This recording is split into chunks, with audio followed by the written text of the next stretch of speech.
Hello,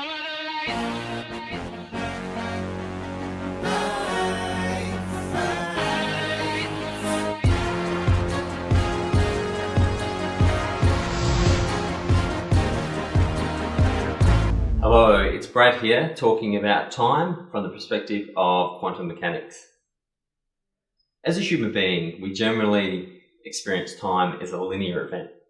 Common sense tells us that the future is forward of us and the past is behind us.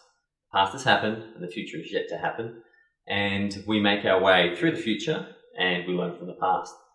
This is common for decaying organisms to see the world this way because they come from a cycle of birth, life and death. So birth, past, present life, future death. Unfortunately, quantum mechanics tells us that none of this is true.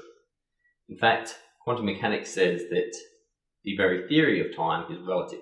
It depends on the organism and it can change depending on what speed you're traveling, where you are in the universe, and works on a few certain principles.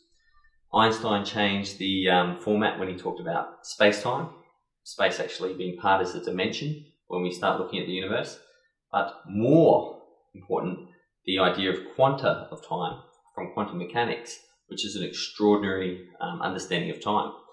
Now, the way that works is that in quantum mechanics, every moment is its own unique dimension. So our conversation now that we're having via YouTube is happening within a quanta of moment. And that quanta of moment is separated, it's immense, it's beautiful, it's spectacular, but it doesn't necessarily have a past or a future. It is simply a moment in time. Now, I like this theory because if we really sit down and think about how we treat time as human beings, we generally see the past as a real event. But it can never be proved, it's simply an idea you have. And in fact, different people can see the past very differently, even though when they're in the same location. And the future, well, that's just a crazy concept. That's forward planning, which is never going to happen. It's just a thought as well, your thought of the future. So the present moment, which has been taught by Zen, Buddhism, in particular Taoism for over 3,000 years, is all that science can ever prove. We live in a very scientific world. Science is unable to prove that the past ever existed, unable to predict that a future is ever coming. Scientific experiments can only ever be done in the moment, in the present. This understanding of time gives you a lot of power, because if you are an alcoholic or you have problems in the past or you have addictions, those problems exist as a thought pattern, not as a reality. If you're not drinking a beer right now, you're not an alcoholic. If you're not indulging in addiction right now, you're not an addict.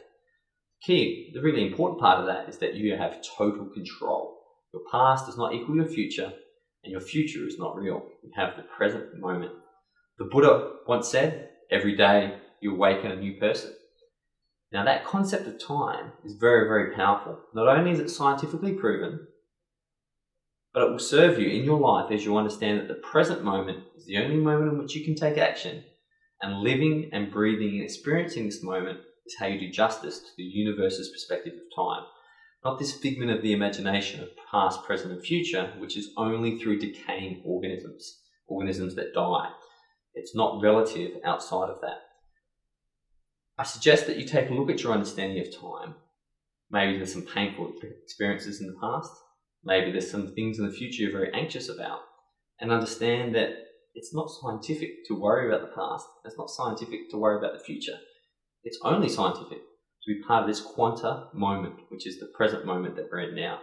I think you'll find that your ability to control your circumstances, control your emotions, starts to improve because it can only be controlled now.